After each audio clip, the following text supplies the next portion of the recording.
M'dzina la Atate ndi la Mwana ndi la Mzimu Woyera. Amen. Tikulandireni nonse pa programu yathu ya lero ya Tilankhuleni Ambuye. Lero ndi lachitatu la mulungu wa 4 pa nthawi ino ya Pasaka. Ndipo mawu athu oyamba tiwatenga pa ntchito za atumwi mutu 12 kuyambira ndime ya 24 ndipo kukafika mpaka na mutu 13 pa ndime ya 5. Amene akutiwerengera mawu oyamba ndi a Daniel Mvumbe kuchokera ku M'busa Wabwino Parish Msanje mu Diocese ya Chikwawa. Ndipo uthenga wabwino leloli uchokera mu uthenga umene adalemba Yohane Woyera mutu 12 ndime ya 44 kulekeza 50. Amene akutiwerengera mawu a mthenga wabwino komanso kutigawira mawu ndi a Monsinyo Patrick Tawale kuchokera ku St. Andrew Kagwa Parish mu Archdiocese ya Lilongwe. Maereo adagwera Matiyasi, ndipo iyeyo adawonjezedwa pa gulu lina la atumwi 11 aja. Mawu oyamba. Mawu a m'buku la ntchito za atumwi. Tsiku lina patapita masiku angapo, Petro adayimirira pakati pa abale aja. Anthu onse pamodzi anali ngati 120. Iye adati, "Abale anga, kunayenera kuti zichitikedi zimene malembo ananeneratu za Yudasi uja. Paja kudzera mwa Davide Mzimu Woyera adayankhula za iyeyo amene adatsogolera anthu okagwira Yesu. Yudasiyo anali mmodzi wa gulu lathu, ndipo adalandira udindo woti azitumikira pamodzi ndi ife." Paja m'buku la Masalimo muli mawu akuti, "Nyumba yake isanduke bwinja, pasakhale munthu wogonamo." Muli mawu enanso akuti, "Wina alandire ntchito yake." Pali anthu ena amene akhala akutsagana nafe nthawi yonse pamene Ambuye Yesu anali pakati pathu, kuyambira pamene iye adabatizidwa ndi Yohane mpaka tsiku limene adatengedwa kuchoka pakati pathu kupita kumwamba. Mmodzi mwa anthu amenewa akhale mboni pamodzi ndi ife yakuti Yesu adauka kwa akufa. Pamenepo iwo adatchula mayina awiri: Yosefe amene ankamutcha Basabasi, dzina lake lina ndi Yusto, ndi Matiyasi. Ndipo adapemphera kuti, "Ambuye, inu amene mmadziwa mitima ya anthu onse, tionetseni ndi uti mwa awiriwa amene mwamusankha kuti alandire ntchito iyi ya utumwi m'malo mwa Yudasi uja amene adayisiya ndipo adapita kumalo omuyenera." Tsono adawachitira maere anthu awiriwo. Maerewo adagwera Matiyasi, ndipo iyeyo adawonjezedwa pa gulu lija la atumwi 11 aja. Mawu a Ambuye. Tithokoze Mulungu. Ambuye akhale nanu, akhalenso ndi mzimu wanu. Mawu a mu Uthenga Woyera monga adalembera Yohane Woyera. Ulemu kwa inu Ambuye.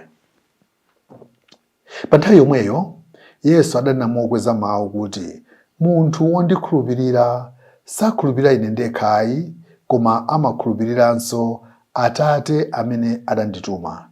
Ndipo munthu woona ine amaonanso Iye amene adandituma.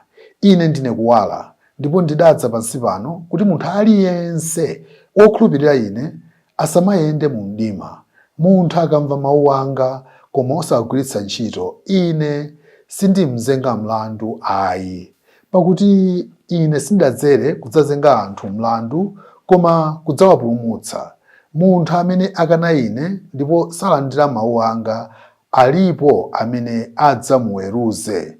Adzazengedwa mlandu pa tsiku lomaliza chifukwa cha mawu omwe ndakhala ndikulankhulawa. Pajatu sindidalankhule zochokera mwa ine ndekha, koma Atate amene adandituma ndiwo adandilamula zoti ndinene ndi momwe ndilankhulire. Ndipo ndikudziwa kuti zimene amandilamula nzolinga ku moyo wosatha. N'chifukwa chake zimene ndimalankhula monga momwe Atate amandiwuzira. Uthenga wa Ambuye. Ulemu kwa inu Ambuye Yesu Khristu. Lero tikukumbutsidwa kuti Ambuye Yesu ndiye kuwala, ndipo akunena kuti adadza pansi pano kuti kuwalako kufikire munthu aliyense. Ndipo tamva kuti munthu wowakhulupirira Ambuye sakhulupirira Ambuye Yesu wokhayi, koma amakhulupiriranso Mulungu Atate amene adamutuma. Ndipo akunena kuti munthu woona Ambuye Yesuwo ndiye kuti waonanso iye amene adatuma Ambuye Yesu. Ndiye apapa tikuona kuti akutikumbutsa zazikulu za moyo wathu wa Chikhristu.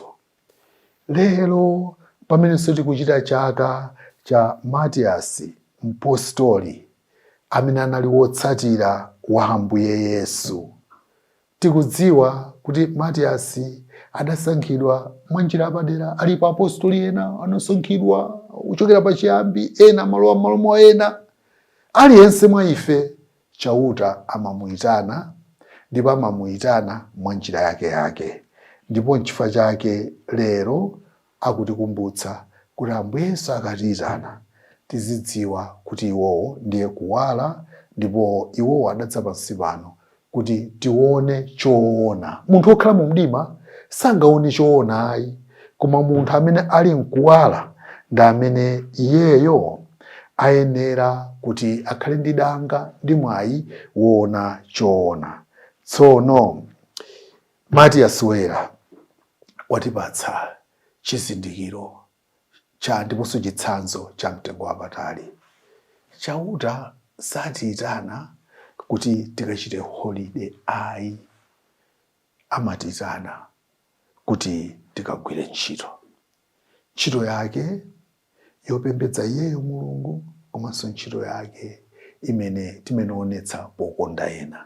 Ndipo Mulungu timampembedza kudzera mwa anzathu. Tikachita ntchito zabwino zachikondi, ifeyo timakhala chizindikiro cha Ambuye Yesu omwe amene ndi chizindikiro cha Mulungu Atate. Ifeyo chauta akutiyitana osati kuti tikhale chizindikiro cha ife tomwe ayi, kapena kuti tikhale chizindikiro cha wina ndi nzake ayi. Tizitha kudutsa onsewa ali pakatipa ukafikira kwa Ambuye Yesu, chifukwa Ambuye Yesu ndi choona. Ndipo ife Akhristu, makamaka ife Akhristu achikatolika, tiziyesetsa ndithu kuti tikhale akatolika enieni, kumvera malamulo a Eklesia Katolika, malamulo a mpingo wathu, malamulo a akuluakulu a mpingo, koma tichenjere osamangoyima pomwepo. Kwa Ambuye Yesu ndi kumene timayenera kuti tikafike komalizira. So malamulo a mu mpingo, ndipo amenenso amakonza malamulo a mu mpingo azionetsetsa kuti malamulo amene aja akufanana ndi kufuna kwa Ambuye Yesu. Iyeyo Matiyasi mpostoli adakhulupirika kutsatira Ambuye Yesu mpaka kumapeto.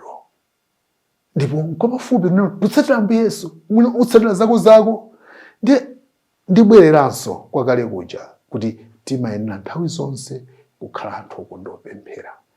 Timapemphera kuti Ambuye Yesu atilankhule, ndipo akatilankhula timatha ndithu kudziwa ifeyo cholinga cha Ambuye Yesu pamoyo wathu. Ambuye Yesu amene adati ine ndine kuwala, ndipo adadza pansi pano kuti atiunikire.